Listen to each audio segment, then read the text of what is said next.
એવી ચર્ચાએ જોર પકડ્યું જ હતું કે સુધીર ચૌધરી આજ તકને છોડી રહ્યા છે. પરંતુ એક મીડિયાની અંદર એક ફોટોગ્રાફ્સ પણ વાયરલ થયા અને એની અંદર સુધીર ચૌધરીનું આજ તકની ઓફિસમાં વિદાય સમારંભ થયો હોય એવી તસવીરો પણ સામે આવી હતી.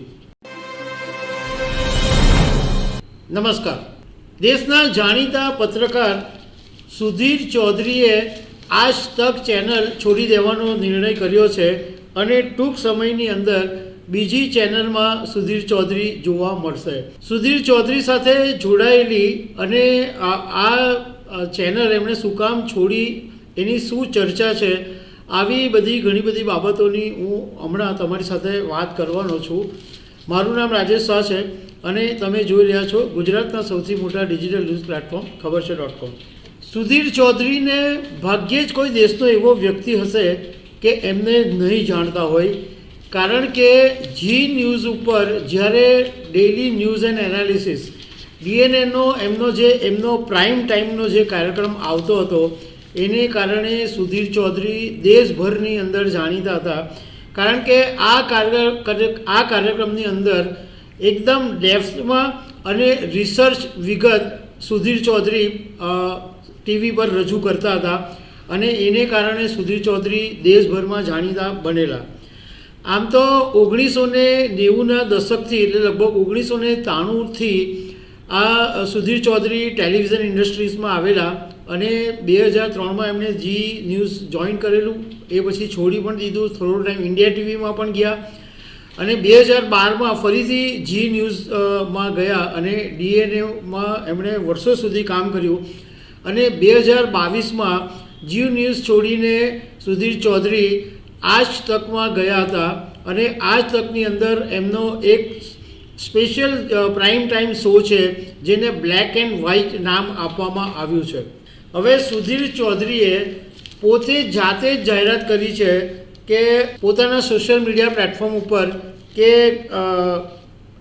હું આ જે બ્લેક એન્ડ વ્હાઇટ કાર્યક્રમ છે એ મારો આજે છેલ્લો શો છે અને અલવિદા, અને ટૂંક સમયમાં મળીશું એવી સુધીર ચૌધરીએ વાત કરી છે. આમ તો છેલ્લા ઘણા દિવસોથી એવી ચર્ચાએ જોર પકડ્યું જ હતું કે સુધીર ચૌધરી આજ તકને છોડી રહ્યા છે. પરંતુ એક મીડિયાની અંદર એક ફોટોગ્રાફ્સ પણ વાયરલ થયા અને એની અંદર સુધીર ચૌધરીનું આજ તકની ઓફિસમાં વિદાય સમારંભ થયો હોય એવી તસવીરો પણ સામે આવી હતી. હવે તમને એ જાણવામાં રસ હશે કે સુધીર ચૌધરી આજ તક છોડીને હવે જઈ ક્યાં રહ્યા છે. તો સુધીર ચૌધરી સરકારી ચેનલ દૂરદર્શનમાં જઈ રહ્યા છે અને પ્રસાર ભારતી એમને જે ડીલ કરી છે એ અત્યાર સુધીની ઐતિહાસિક ડીલ હોવાનું કહેવામાં આવે છે. એટલે અત્યાર સુધી કોઈ એન્કરને આટલો પગાર મળ્યો હોય એવું સામે નથી આવ્યું અને આ પ્રસાર ભારતીની ડીલ છે એ પણ એક ચર્ચાનો વિષય બની ગઈ. કારણ કે જર્નલિસ્ટ સ્વાતિ ચૌધરી છે, એમણે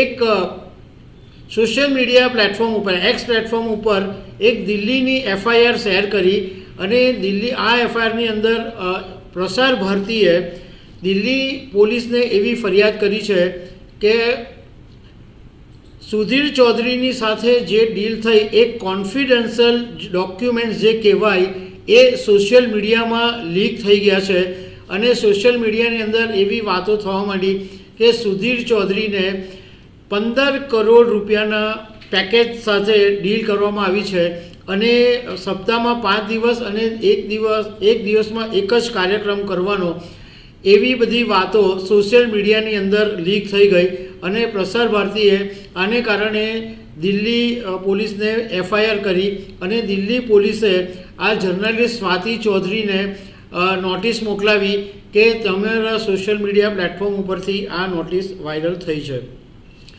હવે આ તો જે ન્યૂઝ હતા કે ભાઈ સુધીર ચૌધરી છે એ આ તક છોડીને હવે દૂરદર્શન જવાના છે. પરંતુ હું તમને થોડીક બીજી પણ વાત કરું કે સુધીર ચૌધરી એક પત્રકાર તરીકે એમની એવી ઇમેજ છે કે સરકારી તરફી વાત કરતા હોય એવું એમની પત્રકારિત્વમાં દેખાય છે.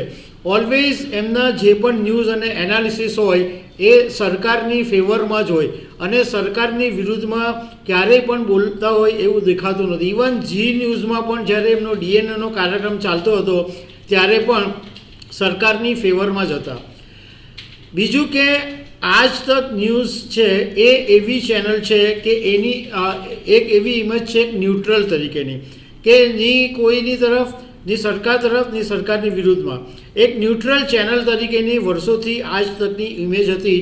પરંતુ છેલ્લા ઘણા સમયથી આજ તકની ઇમેજ પણ એવી બની ગઈ હતી કે આ ચેનલ પણ સરકાર તરફી ચેનલ છે અને સરકારને સમર્થનની જ વાતો આ ચેનલ પર થતી રહે છે. જોકે આ ગ્રુપ એટલું મોટું છે, ઇન્ડિયા ટુડે ગ્રુપ, અને ઇન્ડિયા ટુડે ગ્રુપની અંદર ઇંગ્લિશમાં જે છે એ રાજદીપ સરદેસાઈ પત્રકાર છે, એન્કર છે, અને રાજદીપ સરદેસાઈ છે એ હંમેશા સરકારની વિરુદ્ધમાં વાત કરે છે. એટલે આ ગ્રુપમાં એક ઇંગ્લિશ વિભાગ એવો છે કે જે સરકારની વિરુદ્ધમાં વાત કરે છે અને આ તક હિન્દી ચેનલ છે જે સરકારની ફેવરમાં વાત કરે છે. હવે એક એવી પણ ચર્ચા છે કે આજ તકના જે માલિકો છે એમણે કદાચ જી ન્યૂઝમાંથી એટલા માટે સુધીર ચૌધરીને બોલાવેલા કે સરકારની ફેવરમાં ઓલવેઝ એ વાત કરતા હોય, સરકારના સમર્થનમાં બોલતા હોય અને સરકારના મુદ્દાઓને સ્ટ્રોંગ રજૂઆત કરતા હોય, તો એટલા માટે સુધીર ચૌધરીને બોલાવેલા. પરંતુ આ તકની અંદર પણ બધા ખૂંખાર રિપોર્ટરો છે. અંજના ઓમ કશ્યપ છે, બીજા મતલબમાં હમણાં મને નામ યાદ નથી આવતા, પરંતુ આ તકની અંદર બધા નેશનલ લેવલના એટલા ખતરનાક પત્રકારો છે. એની સામે સુધીર ચૌધરીને કદાચ ટકવું મુશ્કેલ થઈ પડ્યું હોય એવી પણ એક ચર્ચા ચાલી રહી છે.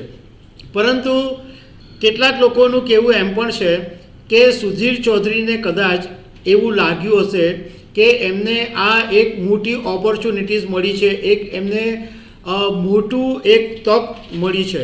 પરંતુ સરકારી નોકરીમાં એવું હોય છે કે જેની સરકાર હોય ત્યાં સુધી બધું ઓકે હોય, ત્યાં સુધી કોઈ વાંધો નહીં આવે.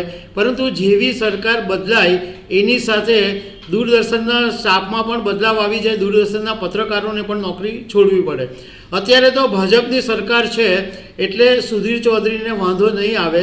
પરંતુ ધારો કે કોઈ સંજોગોની અંદર ભાજપની સરકાર બદલાઈ જાય અને બીજી કોઈ સરકાર આવે તો સુધીર ચૌધરીએ પણ દૂરદર્શન છોડવું પડે.